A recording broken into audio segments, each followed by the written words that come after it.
Muy bien, buenos días, hermanos. Les saludo en el amor de Cristo. Y es un privilegio, hermanos, estar con ustedes. Y muy agradecidos a ustedes por sus oraciones, por sus ofrendas. Muchas veces han sido de es de gran ayuda, hermanos. Nos han auxiliado en muchas ocasiones. Gracias por ustedes, hermanos. Hemos hecho un viaje muy largo, como dice el pastor, literalmente, ¿no? Por tierra, desde Perú. Hemos viajado desde Trujillo, Perú, que está a 12 horas de la frontera con Ecuador. Entonces, hemos venido unos días antes a una ciudad más cerca a la frontera llamada Piura, como invitados a predicar en un aniversario, y hemos retomado a la frontera el viaje a 5 horas nuevamente. En Perú está llegando el verano. Ahí en Perú están las 4 estaciones del año. Está llegando el verano, que es caluroso también. Pero aquí está quemando un poquito más, o se siente un poquito más. Pero bueno, hermanos, y hemos cruzado el Ecuador, que son 16 horas. Viajamos por la noche y viajar por la noche nos chocó un poquito porque en la noche baja la temperatura por la ciudad de Quito hasta 4 grados. Iba midiendo en mi celular en la noche, mucho frío. Entonces, y hemos llegado a la frontera con Colombia, más o menos toda la noche por Ecuador, y al otro día a las 2, 3 de la tarde hemos llegado con mi esposa y mi pequeño hijo, Abdiel. No sé de dónde sacaban fuerzas, pero ahí estaban ellos resistiendo, ¿ya? Y gracias a Dios que en la frontera se acopla un poco. Colombia, Ecuador, ya hay iglesias en el sur de Colombia, iglesias bautistas hermanas nuestras. En la frontera, en la primera ciudad, que se llama Ipiales, hay una iglesia ahí bautista que está empezando. Y en la ciudad que sigue, que es Pasto, en Nariño, también hay otra iglesia y hay un misionero ahí norteamericano que está trabajando. Entonces, ahí hemos descansado un par de días, o creo hasta 3 días, predicando también ahí, como para retomar fuerza, recargar fuerzas, ¿no? Y continuar y proseguir el viaje. Y hermanos, gracias a Dios por el sur de Colombia, que se está conformando una pequeña fuerza, núcleo ahí para salir, hermanos, al resto del país, con las misiones, con la palabra de Dios. Gracias, ellos están orando por ustedes. Y gracias por este lado norte de Colombia, que también veo que se está conformando una fuerza, un núcleo, hermanos, para el Evangelio aquí en Colombia. Entonces hemos estado ahí en Pasto con el pastor Oscar Cerón. Y luego quisimos tomar un bus de Pasto hasta Medellín o a Bogotá. Y entonces mi esposa se desanimó porque le dijeron 20 horas más y dijo, no, mejor vámonos a Cali y hacemos unas horas de escala y retomamos a Medellín. Y hemos hecho esa escala. Llegamos a Cali 1 de la mañana y se siente el calor en Cali a pesar de que es 1 de la mañana, ¿ya? Entonces, no sé, en el día, ¿cuánto más sube? Creo hasta 40 grados sube en Cali, ¿no? Y luego hemos retomado a Medellín, y en Medellín, que es un clima parecido a nuestra ciudad, está un poquito también caliente Medellín. El día que llegamos, descansamos en la noche un poco y hemos llegado el día martes aquí a Bucaramanga. Llegamos a Girón, el lugar más fresco de acá, ¿no? Y no me estoy quejando, estamos empatando. Y entonces, ahí mi esposa tiene unas familias, y gracias porque dijeron, vengan aquí, ¿no?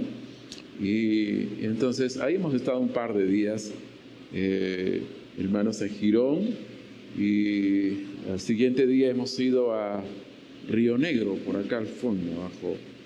Mi esposa, tenemos un hijo de 17 años que ha graduado su bachillerato aquí y hemos ido ahí, hermanos, hemos estado ahí.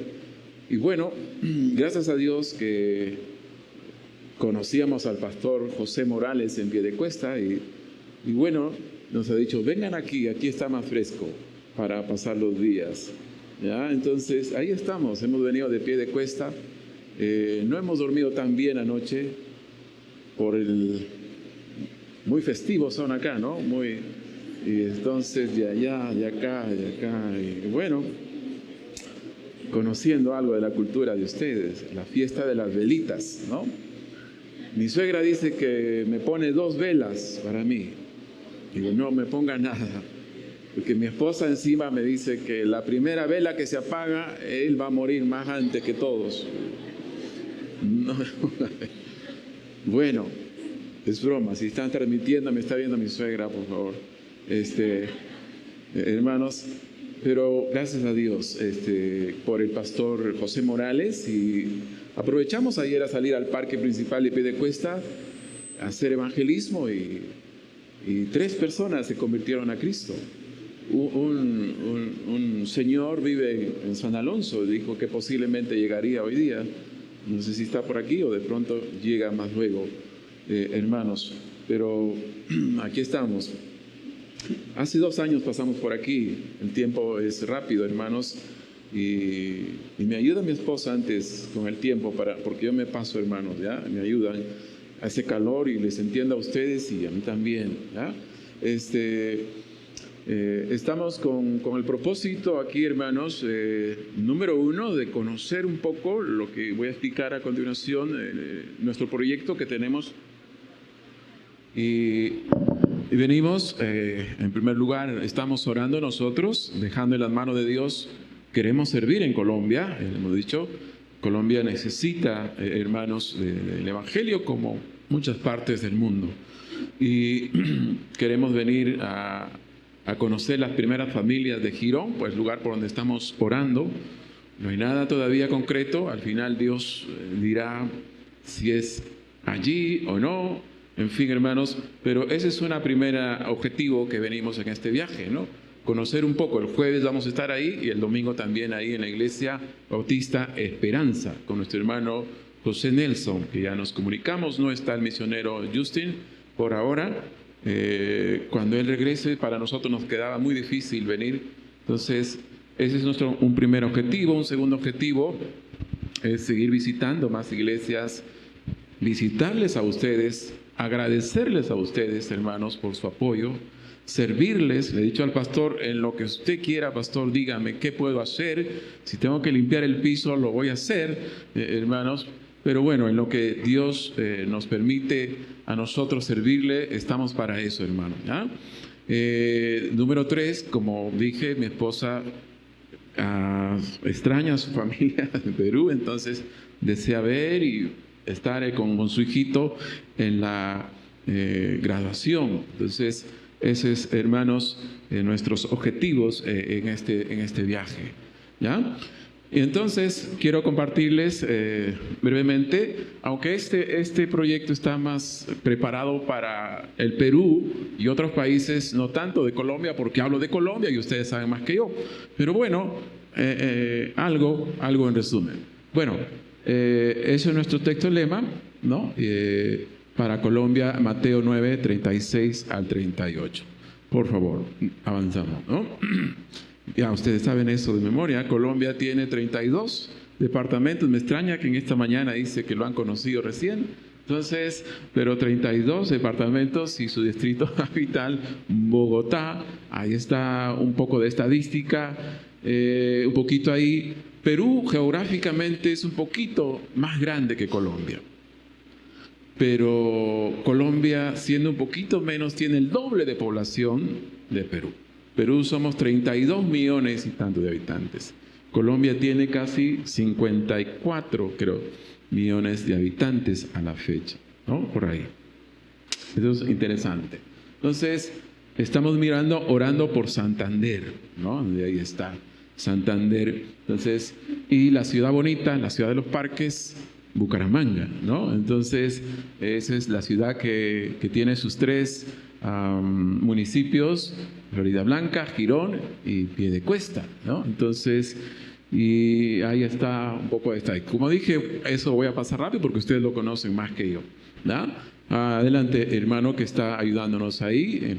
Girón está su población. Gracias a Dios que hay una pequeña obra que está empezando ahí, pero si me equivoco, ahí digo que hay 3 iglesias bautistas jóvenes, casi en toda Bucaramanga, ¿es verdad? ¿O hay una más de las nuestras? ¿Sí? Ágape, Faro y Girón, ¿verdad? Entonces, eso es la verdad. Ok. Muy bien, gracias. Entonces, estamos orando ahí, no hay nada definido, no hay nada todavía. No se va a hacer el plan que tengo yo, sino se va a hacer el plan ¿de quién? De Dios, al final. En la experiencia hemos visto así. Entonces, estamos tranquilos, pero esa es una primera opción que estamos dejando en manos de Dios. Adelante, hermanos. ¿Y por qué Colombia? Eso me dicen en Perú. Tu esposa te está llevando, porque ellas son bravas, ella te está llevando a Colombia. No vengas con otro cuento aquí. Así me dice, tengo que sustentar, ¿por qué Colombia? ¿No? Hermanos, y entonces algunas razones que quiero mencionarles. Número 1, ¿por qué Colombia? Porque hay un mandato en la Biblia. No es que soñé, no es que mi esposa me obligó, que sentí el pecho que me latía, no. La Biblia lo dice, que el Evangelio tiene que llegar a todo el mundo. Bueno, Mateo 28, 19 dice, id y hacer discípulos a todas las naciones. Incluso el término naciones ahí en griego es etnias, ¿ya? Y Colombia tiene muchas naciones dentro de sí, al igual que Perú. El hermano está orando por Amazonas, ahí hay muchas naciones, etnias. Perú también tiene muchas naciones. Incluso, hermanos, bueno, Dios quiere ser, desde el Antiguo Testamento vemos esta verdad, Dios quiere ser admirado en todas las naciones, por mucha gente, por millares. Esa es la voluntad de Dios. Entonces es una primera razón bíblica. Dios, es la voluntad de Dios que el Evangelio también, hermanos, se predique aquí en Colombia ampliamente. Número 2, ¿no? Esta transición de la membresía de la iglesia, eso es interesante, hermanos, es interesante. Si dividimos el mundo por la mitad, norte global y sur global, hasta el 1900, la mayoría de cristianos eran de habla inglesa, europeos, de color de tez blanca. Esa era la mayoría de cristianos en el mundo. Pero ya al 2020, la mayoría de cristianos está en el sur global, color azul. Entonces, y ahí están los porcentajes, hermanos. Entonces, ya el Evangelio en sí se dice que ya ha llegado a todo el mundo en sí, ¿no? Hay algunos lugares que poco o más, pero hermanos, ahora somos mayoría, en otras palabras. En tono de broma le digo a mis amigos norteamericanos que en Perú tengo, ahora somos mayoría nosotros, ¿no? Pero no así jactanciosos ni orgullosos, sino que eso representa un desafío para nosotros. Eso quiere decir que el futuro de las misiones o los futuros misioneros que van a salir al mundo van a salir de acá, de Sudamérica, de África, del Asia, ¿ya? Y va a seguir creciendo, hermanos. Entonces, el futuro de las misiones está aquí. Por eso vemos en Colombia, yo conozco a muchos misioneros mexicanos acá en Colombia ya, brasileros, peruanos, y estoy seguro, Dios mediante, saldrán de aquí más adelante también futuros misioneros de Colombia. Entonces, eso es un desafío, esa transición, hermanos, representa un desafío para nosotros. A mis hermanos norteamericanos o misioneros europeos, siempre digo, ellos tendrán que hacer un giro. Sí, algunos están plantando iglesias en algunos lugares, pero pocos, pero tiene que dar un giro. Ellos lo que tienen que hacer a veces, tienen que prepararnos a nosotros, porque ellos son pioneros en misiones. Entonces tiene que hacer ese giro en su trabajo, hermanos, porque el futuro, hermanos, esto representa un desafío para nosotros y tenemos que prepararnos y asumirlo, hermanos, y agradecidos porque un día fuimos un campo misionero y hermanos, pero ahora ya somos los futuros misioneros. Esto es interesante, está en el Atlas cristiano, esta fuente, ¿ya? Muy bien. Y eso es claro, la escasez de iglesias bautistas de sana doctrina, afuera dice predicación expositiva, correcto, faltan en Colombia, ¿ya? Yo pongo esa cifra de 100 hasta 100. El otro día alguien me debatió en Facebook que no, que somos más. ¿Por qué tú piensas que somos poquitos? Pero conversamos y el hermano no tenía todo el recorrido, la investigación que yo hice, y me dijo, ya está bien. Entonces, un misionero norteamericano justamente en el sur de Colombia, en Nariño, me dijo, yo le pongo 70 iglesias, pastor. Bueno, 70. Para 54 millones de colombianos. En Perú, que somos 32 millones, hay alrededor, yo calculo, de 5,000 iglesias bautistas fundamentales. ¿Ya?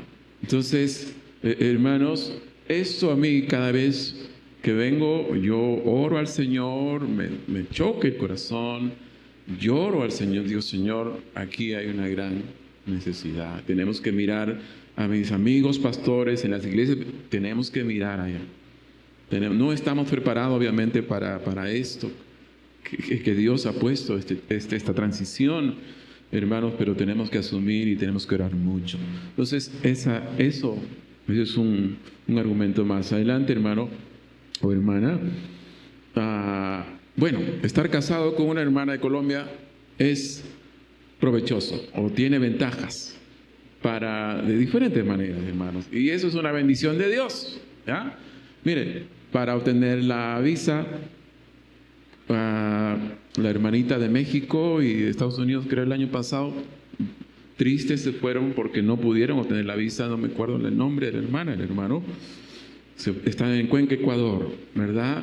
Y nos han contado otros casos de que algunos les es difícil y tienen que regresarse. Entonces, el estar casado, hermanos, tiene esta ventaja de salud, de adaptación, y también en la ciudad, un misionero viejo, por así decirlo, en Perú, o sea, con experiencia, me dice, estás en la ciudad, que es de tu esposa, pues es conveniente porque en las misiones se presentan urgencias, emergencias, y te puede ayudar ahí eso. Gracias, pastor, le dije. Bueno, ¿por qué Colombia? ¿Ven? Hermanos, adelante. Suficientes argumentos por qué Colombia, ¿verdad? ¿Sí? Entonces, ahí está. ¿Qué tipo de iglesia bíblica, saludable, hermanos, que tenga la palabra de Dios muy en alto? Desde mi familia siempre la palabra tiene que estar muy en alto, hermanos. Si la palabra no está ahí, todo se viene abajo porque todo lo que yo creo está fundamentado en la palabra. Tiene que ser una iglesia que tenga la Biblia muy en alto, a Dios muy en alto, hermanos. Una iglesia que cultive la santidad, hermanos, personal, que haya un cambio realmente evidente y seamos luz, hermanos. Una iglesia que tenga un liderazgo piadoso, la cabeza es Cristo y nosotros servidores con los pastores a la congregación, y dedicarse, hermanos, a la gran comisión, entre otras características, hermanos. Pero queremos ese tipo de iglesia nosotros, hermanos, establecer aquí. Adelante. Eso tenemos que modificar. Eso lo hice hace 2 años y veo que justo en este mes nomás no calculamos bien. Mi esposa ya se olvidó que es colombiana y recién acá me dice, en diciembre sube todo las cosas. Uy. Y el presupuesto que trajimos ya se acabó. Entonces sube cada año las cosas, ¿no? Por lo menos creo que debe sumar $100 o $200 más para nosotros trabajar, hermanos. Eso cabe precisar, ¿no? Junto con el misionero Justin Koch, que está en Girón, si se da. Entonces nosotros solamente estamos promoviendo o pidiendo ayuda para un presupuesto familiar, ¿no? Ya que conformando el equipo con el misionero, pues nos es beneficioso ministerialmente en la inversión. Entonces, eso hablando de, porque alguien dirá poquito, pastor, ¿no? Pero ese es familiarmente nada más, ¿ya? En fin, estamos ahora alrededor del 30% de eso que necesitamos. No hemos promovido mucho este año, en este que viene sí queremos darle duro. Hemos estado ocupados en algunos estudios, entonces, pero en este año Dios, hermanos, obre en las iglesias, en los pastores. Y el siguiente cuadro nos habla del presupuesto que sería de traslado, ¿no? De establecimiento, un solo gasto que nos llevaría $900 a $1,000, ¿ya? Entonces, hermanos, ¿cómo nos pueden ayudar a nosotros? Orando. En el siguiente cuadro, orando. Bueno, hay algunos... esto es los objetivos que les mencioné al inicio. Entonces, ¿cómo pueden ayudarnos, hermanos? Orando por nosotros, rogando al Señor por nosotros, que Él obre como iglesia. Si desean, gracias hasta aquí por su ayuda. Si desean, si venimos a Colombia, si ustedes quieren seguir apoyando, hermanos, que sea lo que Dios obre en ustedes. Amén. Y hermanos, pero está en nuestro corazón este país, esta nación, hermanos, venir aquí a sumar esfuerzos con lo que se está haciendo ya. ¿Ya? Gracias hermanos por este proyecto, por estos minutos de escucharnos en esta parte.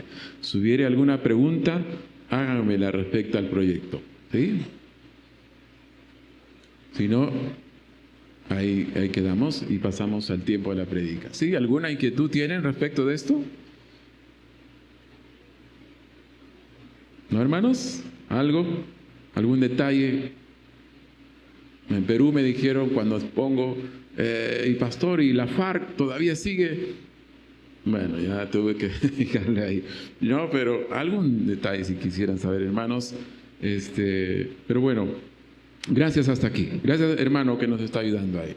¿Ya? Entonces, vamos ahora a la exposición de la palabra de Dios, hermanos. Y gracias por escucharme hasta ahí. ¿Ya? Bien. A ver, outfit, ¿qué significa?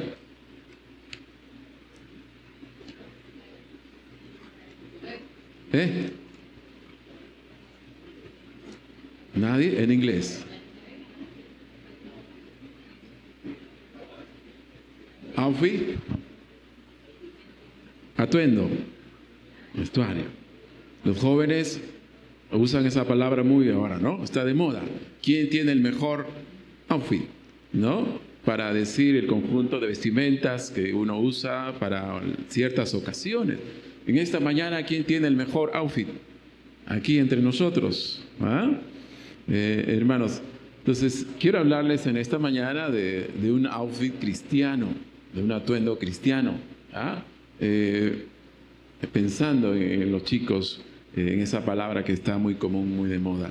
Vamos a hablar un poquito, hermanos, de ese vestuario. La Biblia usa ciertas analogías para hablar de la nueva vida en Cristo, de ese cambio, de ese andar cristiano. Pablo usa esto del vestido. El apóstol Pedro habla de la analogía de implementos militares, de pertrechos para la vida cristiana, equiparse. Pero quiero hablarles de este outfit cristiano o de este vestuario cristiano que, hermanos, tenemos que nosotros vestir. Quiero decir que Dios dice que tenemos un closet, un ropero nuevo, que tenemos que nosotros acudir y vestirnos. Algunos piensan que la vida cristiana es negativa, ¿no? Y muchos ponen eso como excusa. No me convierto porque si me convierto a Cristo me van a prohibir un sinnúmero de cosas. Negativamente piensan, no, me va a prohibir el baile, el trago y esto, y muchas cosas, ¿no? Pero la vida cristiana, hermanos, Sí, en realidad hay cosas que sacar negativas en nuestra vida, pero la vida cristiana es más positiva, ¿ya? Consiste más en ponernos, en incorporar en bendiciones que recibir, hermanos. Eso consiste en la vida cristiana.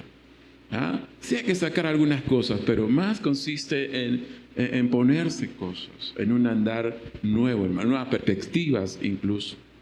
¿Ya? Entonces, Dios quiere que los que hemos creído en Él, si tú has creído en Cristo como tu Salvador, Dios quiere que tú tengas un nuevo andar, un nuevo vestuario, un nuevo atuendo, en consonancia con tu posición en Cristo, para que tengas una vida cristiana firme y victoriosa. Dios quiere eso, hermanos. ¿Ya? Entonces vamos a ir a nuestro texto en esta mañana, en Colosenses capítulo 3. Colosenses capítulo 3, versos del 12 hasta el 17. ¿Ah? Dice ahí la palabra de Dios. Vestíos pues como escogido de Dios, santos y amados, de entrañable misericordia, de benignidad, de humildad, de mansedumbre, de paciencia, soportándoos unos a otros y perdonándoos unos a otros, si alguno tuviere queja contra otro, de la manera que Cristo os perdonó, así también hacedlo vosotros. Y sobre todas estas cosas, vestíos de amor, que es el vínculo perfecto, y la paz de Dios gobierne en vuestros corazones, a la que asimismo fuisteis llamados en un solo cuerpo, y sed agradecidos. La palabra de Cristo more en abundancia en vosotros, enseñándoos, exhortándoos unos a otros en toda sabiduría, cantando con gracia en vuestros corazones al Señor, con salmos e himnos y cánticos espirituales.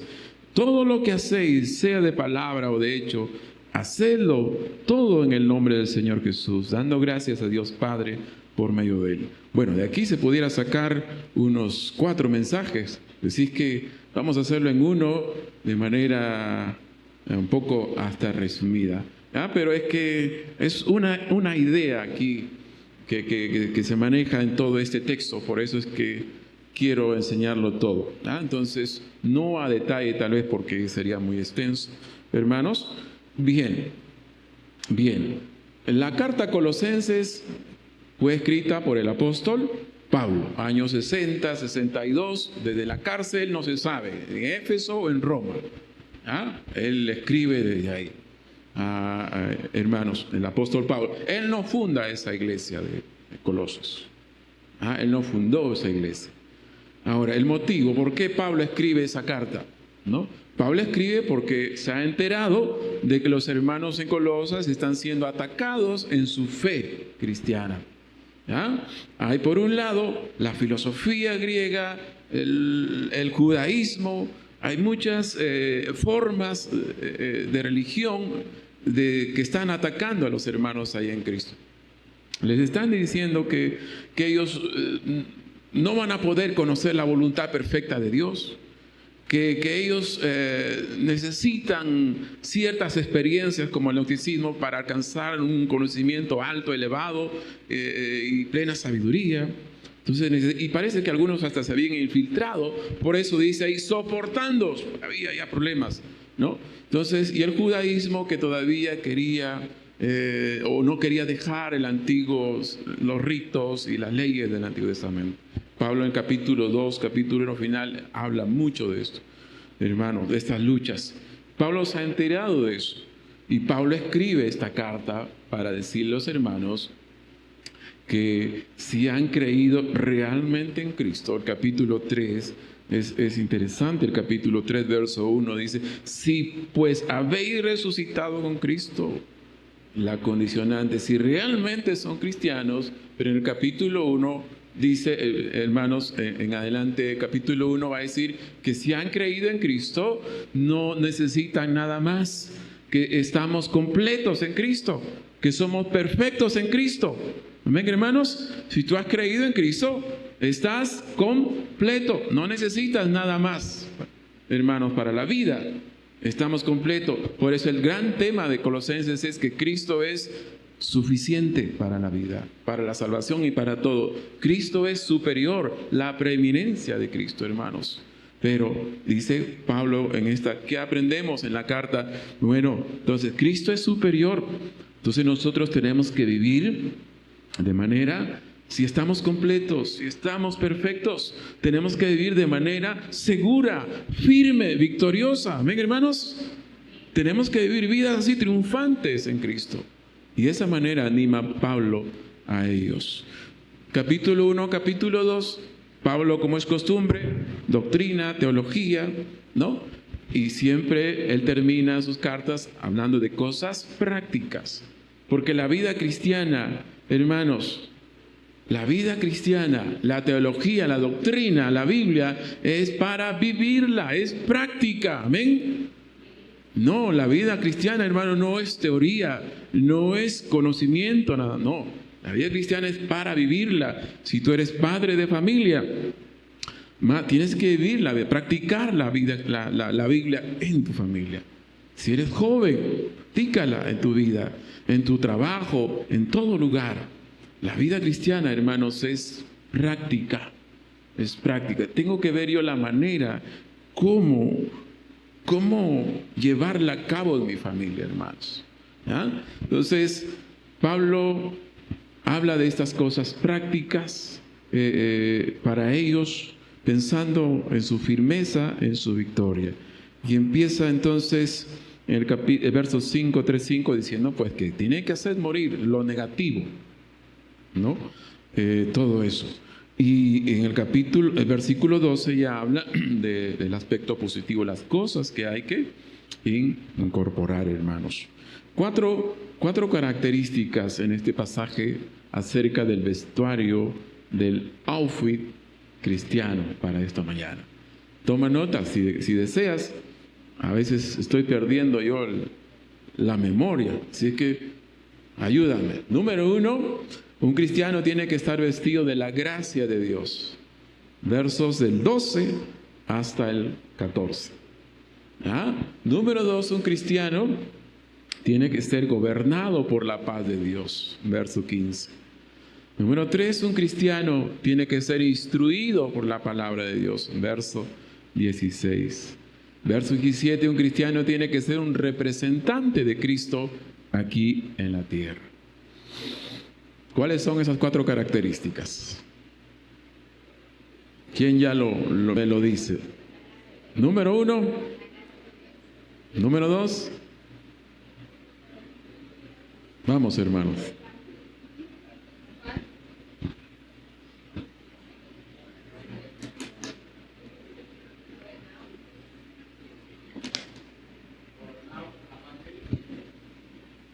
Número 3. Instruido. No está, pues. Número 4. Ser un... Excelente. ¿Ah? Entonces vamos por la primera característica, hermano. ¿Ah? La primera característica. Verso 12. Vestidos. Es el modo imperativo ahí en el griego. O sea, es una orden. Y la voz media del griego ahí, tú tienes que vestirte. A un niño le he visto, pero tú tienes el deber de vestirte. Es una orden. Y muchos de los verbos ahí, vestidos, haced, more, están en el modo imperativo, son mandatos. Hermanos, la gracia de Dios sí nos posiciona, nos trae muchas bendiciones. Es bueno, pero la gracia de Dios también conlleva deberes. Como diría un héroe peruano, deberes sagrados que cumplir, ¿no? Estamos agradecidos a Dios por su gracia. Por su gracia somos lo que somos, tenemos vida. Sí, amén, pero la gracia también de Dios conlleva deberes. Hermanos, y estos términos, hermanos, los verbos en modo imperativo nos indican eso, ¿ya? Que hay que obedecer. Vestidos, dice, empieza ordenando. pues la conjunción ahí, gramaticalmente, está aplicando lo del verso, hermanos, 11, que había de vestir y vestir así. Bueno, ¿estás desvestido? Ahora pues, esto es la vestimenta que luego va a explicar el apóstol en los versículos. Entonces, la gracia conlleva también deberes. No solamente nos posiciona, nos ha salvado y tenemos muchas cosas. Sí, pero también conlleva deberes que nosotros tenemos que asumir, que obedecer, que cumplir, hermanos. Ahora dice el verso 12, vestidos pues como ¿no? Escogidos de Dios, santos y amados. Ahora, tenemos que vestirnos de acuerdo a nuestra nueva posición o condición que somos en Cristo. ¿Qué somos? Tres cosas: escogidos, santos y amados. ¿Somos escogidos o no?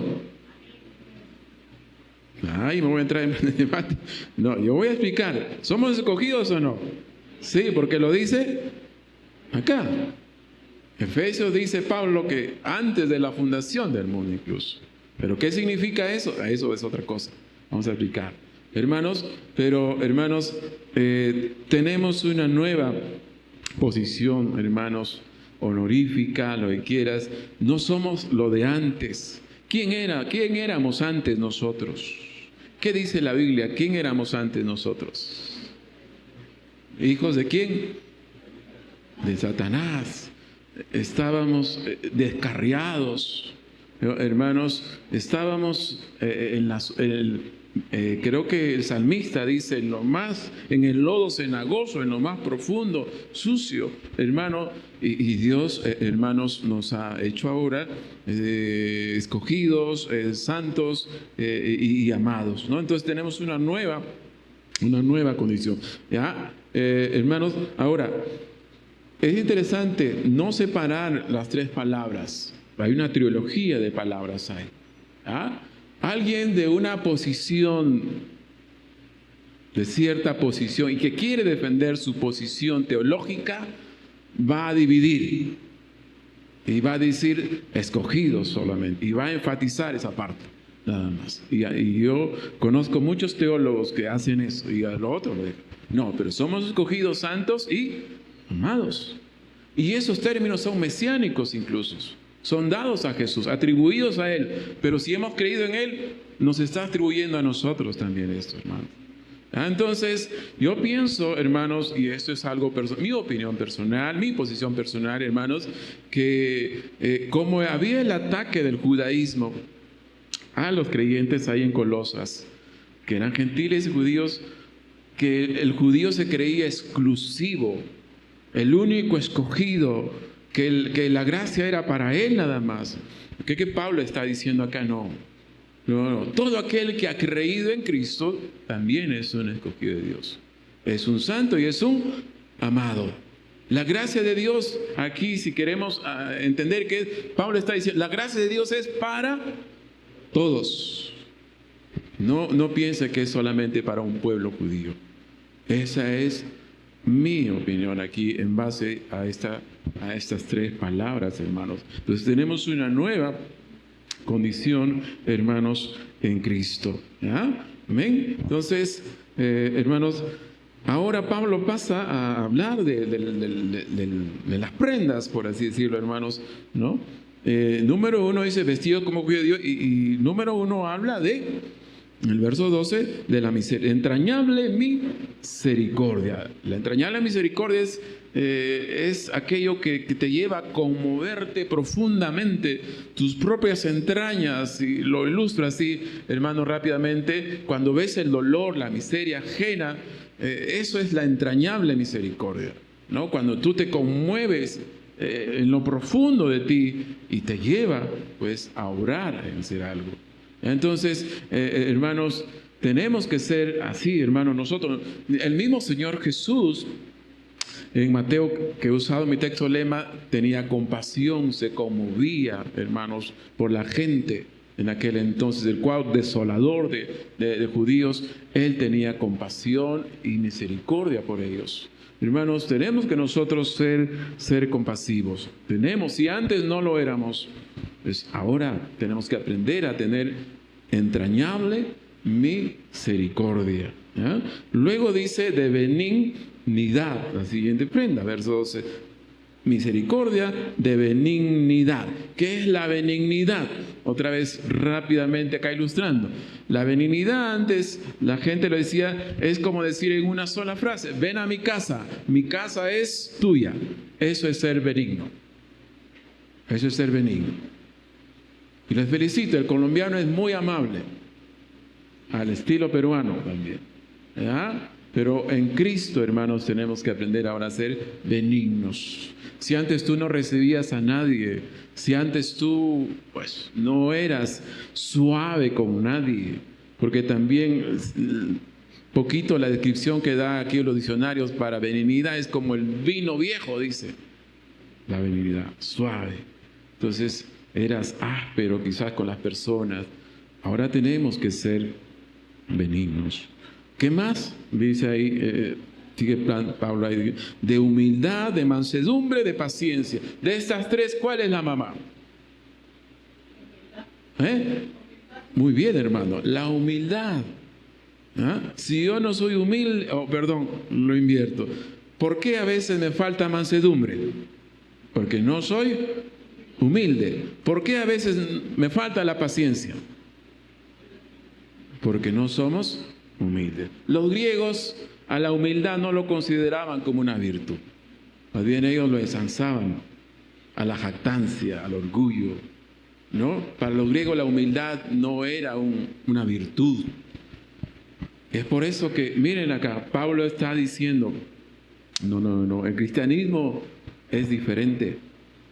Hermanos, muchas religiones había en aquel entonces, pero no había un cambio en sus vidas. ¿Sí? No había un cambio en sus vidas. Incluso había religiones en Éfeso que promovían la inmoralidad. ¿Sí sabe? Entonces no había ningún cambio en sus vidas para vivir. Pablo, en el cristianismo no tiene que ser así.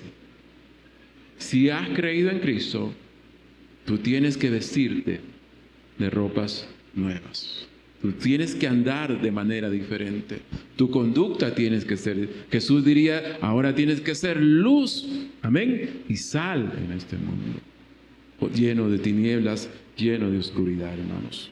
Entonces, ahí está la prenda. ¿Qué más dice el verso 13?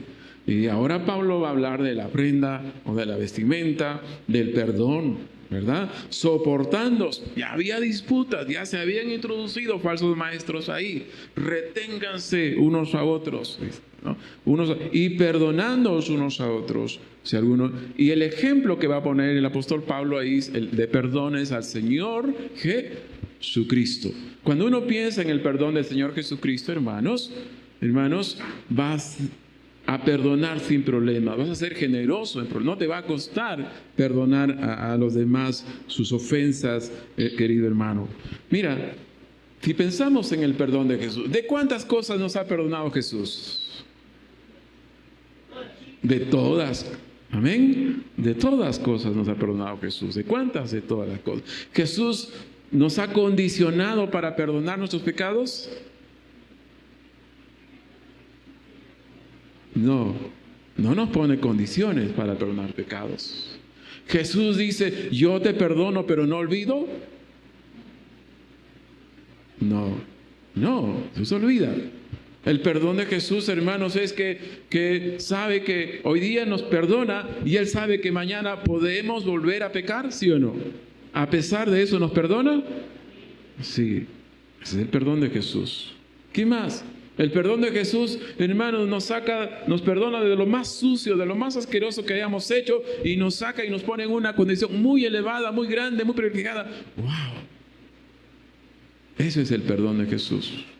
Tremendo, hermanos. Y a veces a nosotros decimos, me es difícil, te perdono, pero no voy a olvidar. No, hermanos, tenemos que aprender nosotros, hermanos, a perdonarnos unos a otros, vivir así, hermanos, entre esposos, cada día hay que perdonarse, amén o no. Entre esposos es donde uno más se ofende todos los días. Y tenemos que pedir perdón cada día, hermanos, entre nosotros, en la iglesia también. Si antes te costaba, hermanos, ahora en Cristo, si estás en Cristo, dice Pablo, hermanos, entonces tienes que cambiar, tienes que andar vestido del perdón de Dios. Bien, versículo 14. El vestido del amor. Y sobre todas estas cosas, otra vez imperativamente, vestidos de amor, que es el vínculo perfecto. Es como decir Pablo, es la correa, es el cinto, el que ciñe, el que ajusta toda la ropa de arriba y de abajo. Eso es el amor. Porque yo puedo ser misericordioso, puedo ser benigno, humilde, aparentemente. Hasta puede eso malinterpretarse. Puedo hacer esas cosas, pero si no lo hago con amor o no tengo amor, no. El vínculo perfecto es el amor. Yo tengo que ser misericordioso, pero con amor. Tengo que ayudar a otros, tengo que servir a otros, pero con amor. Eso es lo que está diciendo, hermanos, aquí este texto. Entonces, número 1, tenemos que vestirnos de la gracia de Dios, que tiene varios aspectos. Hay deberes. Tenemos una nueva posición en Cristo. Somos escogidos, santos y amados. Ahí está el detalle, el cambio, que tiene que ver con cosas compasivas, ¿no? La misericordia, la benignidad, la humildad, el perdón, hermanos, y el amor. Tiene que haber ese cambio en nuestras vidas. ¿Ah? Y vamos a mirar, hermanos, la segunda característica en el verso 15. Dice, y la paz de Dios gobierne en vuestros corazones, a la que asimismo fuisteis llamados en un solo cuerpo, y sed agradecidos. Número 2, el cristiano tiene que ser gobernado por la paz de Dios. ¿Cómo está el mundo hoy en día? ¿Tiene paz? ¿Cómo está el mundo, la sociedad actual hoy en día? Convulsionado, ¿verdad? Desesperado, cruel. En mi ciudad, que era tan tranquila, Trujillo, todos los días hay un asesinato, todos los días hay extorsión. Nosotros, la iglesia donde estamos a las afueras de la ciudad, es un pueblo pequeño. ¿Qué sería? Una vereda acá. Hermanos de mi iglesia están extorsionados, hay muertes, hay estafa. Así está el mundo. Hay pastores descubiertos en estafas, en engaño, en muchas cosas. El mundo está muy terrible, hermanos. Pero la verdadera iglesia, porque acá habla de cuerpo, de comunidad, hermanos, tiene que ser gobernada. Lo que debe caracterizar a la verdadera iglesia cristiana es la paz de Dios.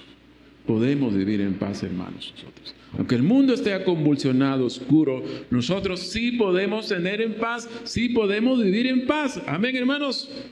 Sí podemos vivir en paz. Si alguien nos ve, sí hay paz en Cristo, porque tenemos paz en Cristo y podemos vivir en paz. La palabra acá, gobernada, tiene que ver con arbitrar. Pablo usa una palabra ahí griega para arbitraje, trae a la memoria los Juegos Olímpicos. ¿Para qué se pone un árbitro en un juego? Para que dirija el juego. Y los rivales o los equipos tienen que obedecer ¿a quién? A la regla. Nosotros, hermanos, un parámetro para descubrir la voluntad de Dios es la paz de Dios. Si algo no nos da paz, si algo no nos trae paz, es posible que no sea la voluntad de Dios.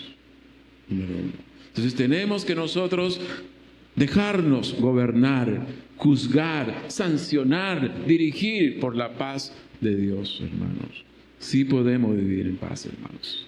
No está hablando de una paz personal aquí, el versículo interior, que sí la tenemos en Cristo, pero está hablando de una paz de cuerpo, de comunidad, de iglesia, hermanos.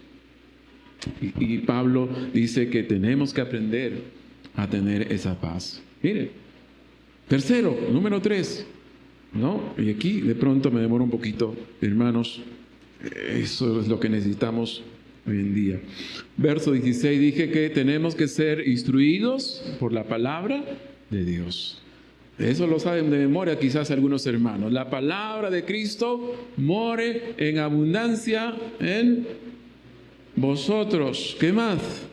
Enseñándoos, exhortándoos unos a otros en toda sabiduría, cantando con gracia en vuestros corazones al Señor con salmos e himnos y cánticos espirituales.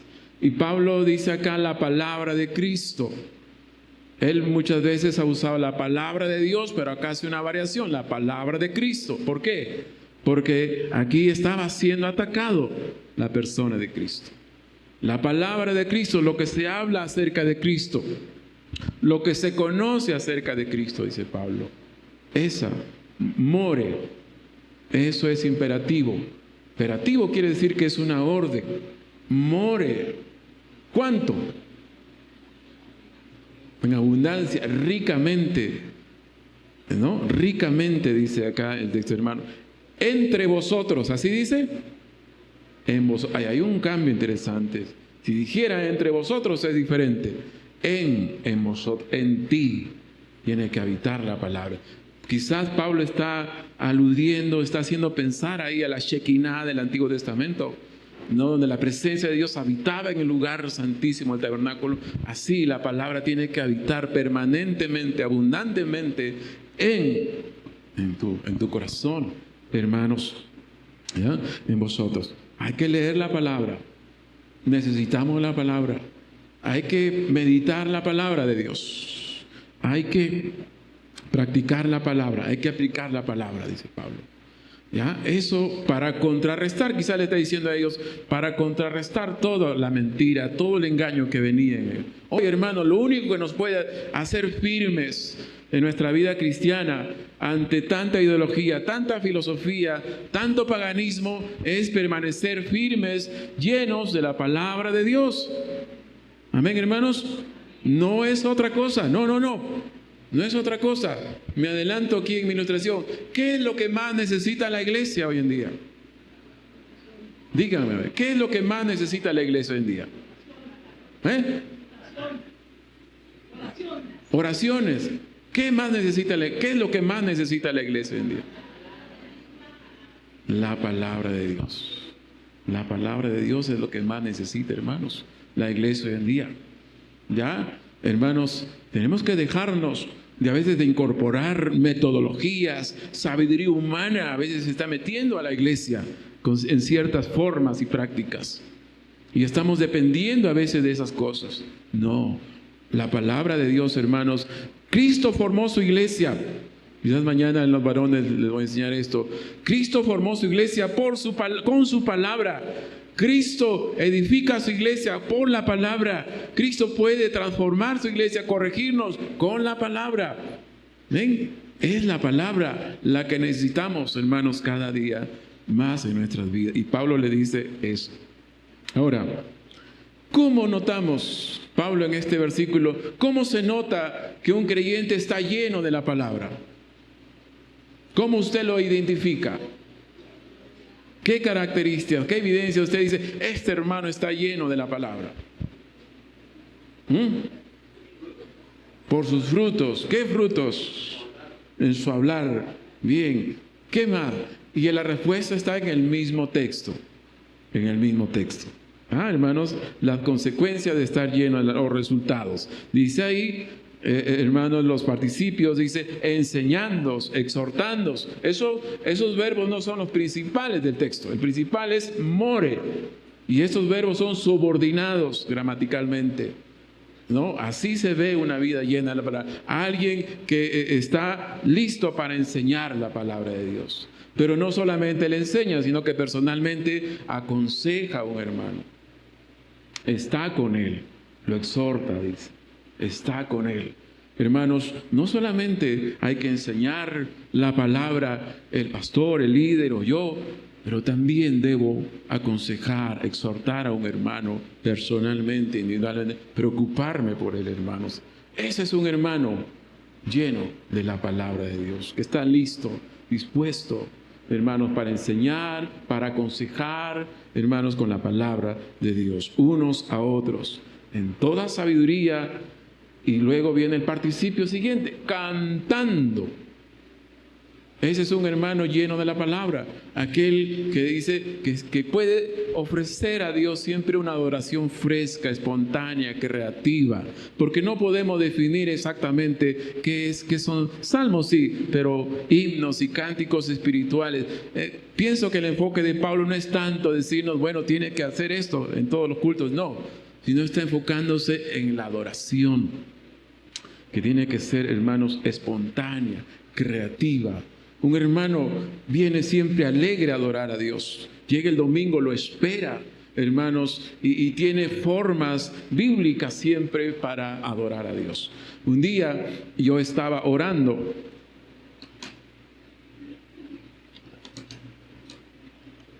a Dios y mi esposa me llegó y me estaba espiando. Y yo estaba orando a voz fuerte, mediana, y le decía a Dios, tú parece que me has olvidado, Dios. Respóndeme, Dios. Dios, mira lo que está pasando acá. Y esto, y mi esposa está quejada. ¿Qué pasa? Señor, escúchame, por favor. Y me decía, David, ¿estás orando así? No te he escuchado orar así. ¿Por qué oras así? ¿Está bien que ores así? Sí, le digo. Cuando uno revisa el libro de los Salmos, ve salmos de lamento, salmos de gratitud, amén. ¿O no? ¿Sí? ¿De dónde sale esa adoración que yo estoy haciendo a Dios? De la palabra de Dios. Y obviamente, en medio de mi lamento y todo eso, pues cuando uno mira los salmos, hay la esperanza. Hay un atributo, como menciona el pastor de Dios, que se resalta siempre en cada lamento. La misericordia, la soberanía. Dios, a pesar de todo lo que es, Señor, tu misericordia está ahí. Tú eres fiel. ¿Ven? Mi esposa, no lo sabía. No lo sabía. Pues, hermanos, hay que, hermanos, leer la palabra cada día más. Léela, hermanos. John Piper decía en una de sus prédicas, gracias por el iPhone, gracias por el WhatsApp, gracias por la... Yo no entendía por qué, pero si tratamos de regular eso en la iglesia, pero ¿por qué gracias por el iPhone y eso? Él decía, ¿por qué? Porque desde que se inventó eso, nos hemos dado cuenta que sí hay tiempo de más, de sobra para nosotros. De manera que son excusas cuando decimos, no tengo tiempo para leer la Biblia, no para meditar, para aprender. No, hay tiempo, hermanos, y hay tiempo de sobra. Hay que saber administrarlo y hay que tener la voluntad. Amén, hermanos. Entonces, número 3, tenemos que ser instruidos constantemente en la palabra de Dios. ¿Ya? En la palabra de Dios. Bueno, hermanos, finalmente, este es un texto que a mí me agrada, lo he resaltado, lo he escrito, yo le he puesto ahí, esta es la regla de mi vida. Todo lo que hacéis, sea de palabra o de hecho, hacedlo todo en el nombre del Señor Jesús, dando gracias a Dios Padre por medio de Él. Tenemos que ser representantes de Cristo aquí en esta tierra, hermanos. Nuestra vida que está por delante, la vida que vivimos, tenemos que vivirla para Cristo, dice el apóstol Pablo. Todo tenemos que hacerlo en el nombre de Él, hermanos. Todo, y todo es todo, valga la redundancia, hermanos. Entonces, esto es un texto para mí que marca, hermanos, una regla para mí de cómo conducirme, de representar a Cristo en esta tierra, hermanos, dando gracias a Dios y Padre por medio de Él. Vamos a repasar. Os he dicho 4 cosas, 4 características de este andar cristiano, de este outfit cristiano, de este closet que tenemos para vestirnos, ¿no? Número 1, tenemos que vestirnos de la gracia de Dios. Número 2, tenemos que ser gobernados por la paz de Dios. Número 3, tenemos que ser instruidos por la palabra de Dios. Número 4, tenemos que ser representantes de Cristo aquí en esta tierra. Todo lo que hacemos, tenemos que hacerlo en el nombre de Él, para gloria de Él, hermano. Les pregunto, estas características.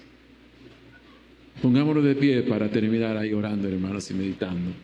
Pongámonos, ponte de pie, hermanos. Te invito ahí. Meditamos en esto para terminar. Estas 4 características, ¿estuvieron o no estuvieron presentes en la vida de Cristo? ¿Usted qué piensa? ¿Sí?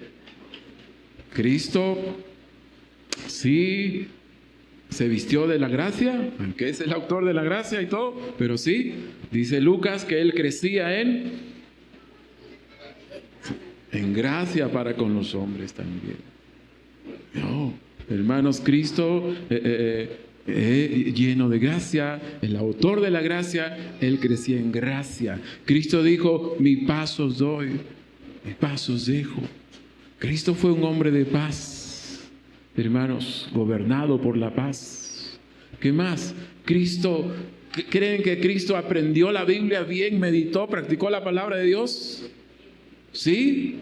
¿Recuerdan cuando sus padres lo perdieron y dónde lo encontraron? En la cátedra ¿de quién? De Moisés, preguntando, aprendiendo la palabra de Dios. ¿Cómo se defendió cuando el diablo, después de 40 días, vino a tentarle? ¿Con qué le dio el knockout al diablo? Escrito está. Escrito está. Finalmente, pues él obedeció la voluntad de su Padre. Él hizo todo conforme a la voluntad de su Padre. Hermanos, si tú has creído en Cristo, realmente has resucitado con Él, hermanos, anda de manera diferente. Que se note ese cambio en tu vida ante los demás. Sé luz, sé sal, hermanos. Pídele a Dios. Yo tengo que ser diferente. No me importa lo que el mundo promueve, lo que el mundo apruebe. Mi deber es con Cristo. Amén. Levanta tu bandera, tu estandarte, no de las velitas, sino tu estandarte de consagración, de santidad, hermanos, de integridad. Yo soy de Cristo. Mi vínculo es con Cristo. Amén. Amén. Si tú no tienes a Cristo en esta mañana, recuerda, Él ofrece su paz, ofrece su gracia para salvarte. Hermanos, vamos a orar y muchas gracias por la oportunidad, pastor, aquí. Padre celestial, bendito Dios. Gracias, Señor, por esa nueva condición honorífica, Señor, que nos has dado. Nos has hecho escogidos, santos y amados. Nos sacaste, Señor, del mundo oscuro de tinieblas. Nos sacaste del lodo cenagoso, de lo más sucio, de lo más asqueroso, de la iniquidad, de la perversión, de la inmoralidad. Y nos has hecho tus hijos. Nos has dado privilegios, Señor. Pero, Padre, tenemos que vestirnos, andar en consonancia con esa nueva posición, Señor. Dios, hoy son tiempos difíciles. Hablar de integridad, hablar de santidad, hablar de una vida diferente se nos hace difícil, Señor, porque quizás estamos vacíos de tu palabra, Señor. Quizás solamente somos emotivos, Padre, y no tenemos tu palabra. Ayúdanos, Señor. Necesitamos tu palabra en nuestras vidas más y más, y bien explicada y bien estudiada. Y tu palabra, Señor, es fácil de entender porque tu Espíritu Santo nos ayuda, Señor. Ayúdanos, Padre, a vivir para ti, a que todo lo que hagamos lo hagamos para el nombre de Cristo, Señor. Padre, gracias por esta iglesia, por estos hermanos. Los amamos, Señor, desde Perú. Gracias, Señor. Y dejamos en tus manos, Señor, nuestro futuro. Nuestros planes no se van a hacer, Señor, sino los tuyos aquí en Colombia. Oramos por esta nación, Señor. Que tu evangelio siga creciendo. Que más personas vengan a los pies de Cristo. Gracias, Padre Celestial. Oro, Señor, en esta mañana, en el nombre de Jesús. Amén y amén.